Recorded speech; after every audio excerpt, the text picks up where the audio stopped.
En este terrible estado quedou o local da Comisión de Festas de San Sebastián en Vigo, despois de que esta mañá estoupara, por causas que aínda se descoñecen, unha bombona de butano na cociña que a Comisión de Festas ten no seu interior. Segundo Rubén Abril, presidente da Asociación de Veciños de Fragoso, a cousa puido acabar en traxedia, porque se o estourido tivese sido un pouco máis tarde co bar da Comisión aberto, poderíamos estar falando dunha catástrofe. O forte estourido derribou os tabiques do local e deixou danos cuantiosos. Por fortuna, non hai que lamentar danos persoais, pero a Comisión non sabe se poderá levar adiante as festas da parroquia que se celebran en 2 meses. Nora Galega, quixemos estar con eles. Esta foi a bombona que causou unha explosión hoxe ás 8 da mañá aquí no local da Comisión de Festas de San Sebastián en Vigo. Como vedes, o local está destrozado, tirou muros, tirou fiestras, a cociña tamén está destrozada, pero por sorte non hai que lamentar pérdidas persoais.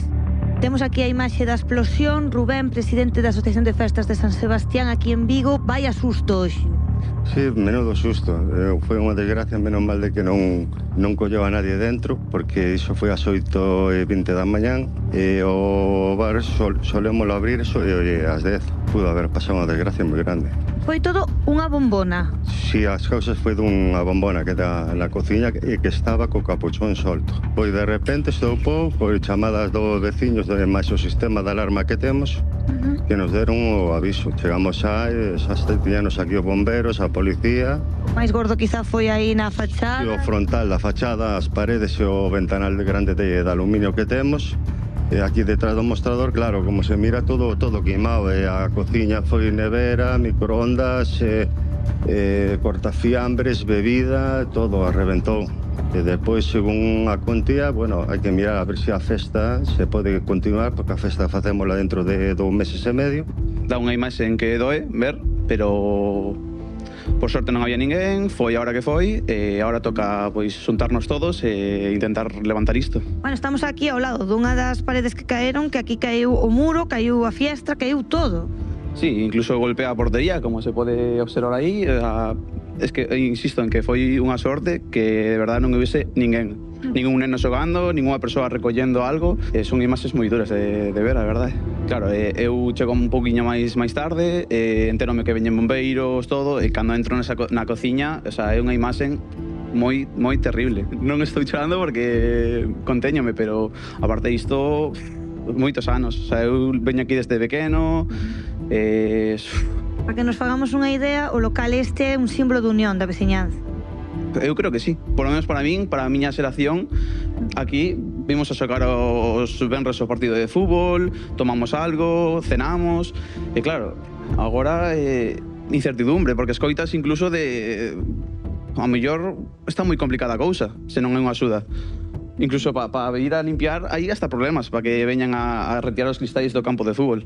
O lunes vamos a intentar abrir, pero abaixo no local, entón que se agradece cos veciños que nos apoyen e que estamos aquí. Vemos que te emocionas, imagino que foi un golpe moi duro. Había moito traballo detrás desta...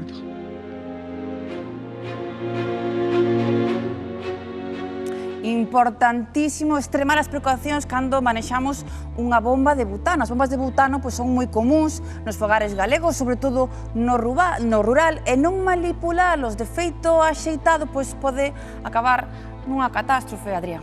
Totalmente, Paula, para que todos poidamos tomar boa nota do que se pode e do que non se pode facer a hora de empregar as nosas bombonas, imos ir en directo ata o GES de Brión, onde temos xa a nosa compañeira Carlota. Carlota, moi boas tardes, porque hai moitas malas maneiras, malos costumes que todos temos a hora de empregar as bombonas que deberíamos ir esquecendo, verdade, compañeira?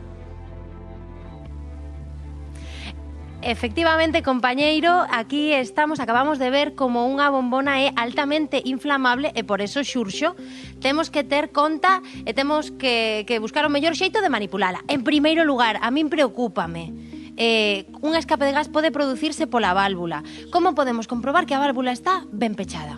cando instalamos a válvula ou capuchón na bombona, temos que cerciorarnos sempre de que queda ben enganchado, ben posto. E como, por exemplo, todas teñen máis ou menos este mesmo mecanismo, non? Sí, traen todas a mesma válvula, que é unha válvula de seguridade, ventarada a uns kilos de presión, por se hai unha sobrepresión dentro da botella, o que facemos é apretar, metemos e asegurámonos que cerra. Podémoslo comprobar, pues, simplemente levantando a bombona e que quedou enganchado, sí. Outra cousa para o almacenaxe, imagino que isto non se pode almacenar de calquera xeito. Por exemplo, as bombonas de butano eu podería almacenala así tumbada na casa? No, as bombonas veñen feitas e pensadas para estar de pé, para traballar de pé. Vale, o gas que ven dentro é gas a presión, pero ven líquido. Se nos a tumbamos e queremos traballar con ela tumbada ou que sea, o que pode pasar é que ese líquido queira salir ao exterior ou usar ao exterior, se produzca un incendio que non é tan fácil de apagar como o que vimos agora. Vale.